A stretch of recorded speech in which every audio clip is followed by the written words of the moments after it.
Good evening, everyone. I'm Carmine Gemei. We had 4A schools play Week 0 games last Friday. This Friday, the other 4 classifications of high school football play their first games. The 6-man Midwest Oilers are ready for a playoff run. Here's their story.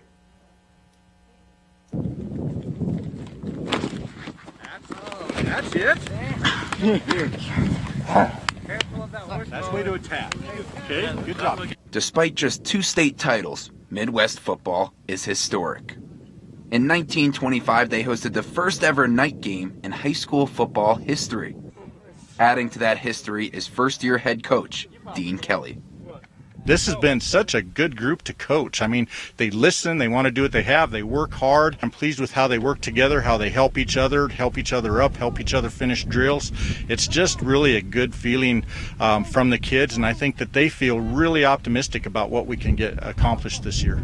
Kelly's a former principal and athletic director at Natrona County High School. We don't have that play in here, all right? That play just definitely add all right, but we'll add that, all right? Okay, so. And he's been an assistant coach on the Midwest team the past 2 seasons. Kelly's doing really good, and he was our assistant coach last year, so it's not too much of a change.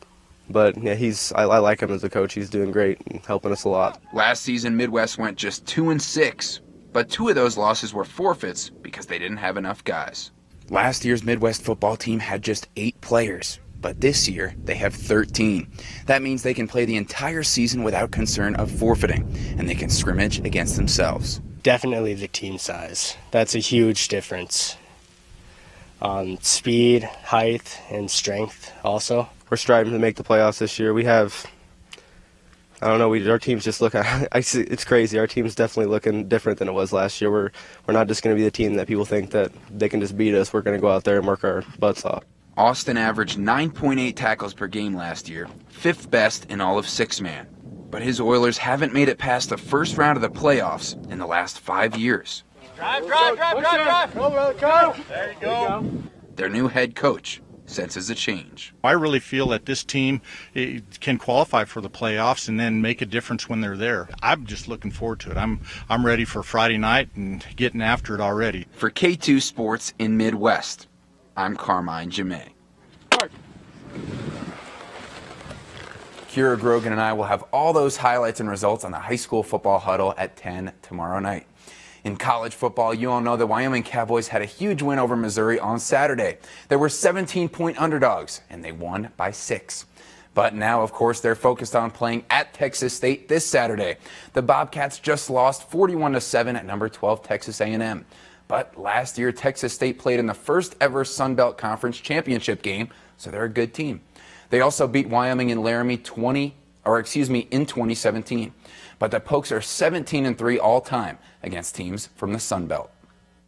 You know, just to continue to play the way we did Saturday night, I think is going to be the key to our success as we go throughout the season. You know, so little details, I think every man has to look in the mirror, including me as the coach, you know, so we all are going to improve. It isn't just the players. And especially going out there to Texas State, it's going to be hotter, humid. I'm going to be sweating a lot more, you know, so I definitely need to hydrate a lot.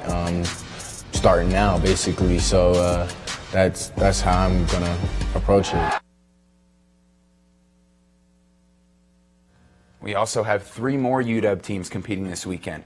Tomorrow, the cross-country team hosts the Wyoming Invite in Cheyenne. That's the first meet of their season, and it'll be at the Little America Golf Course. Also on Friday, the volleyball team hosts the first matches of the Uni-Wyo Invite.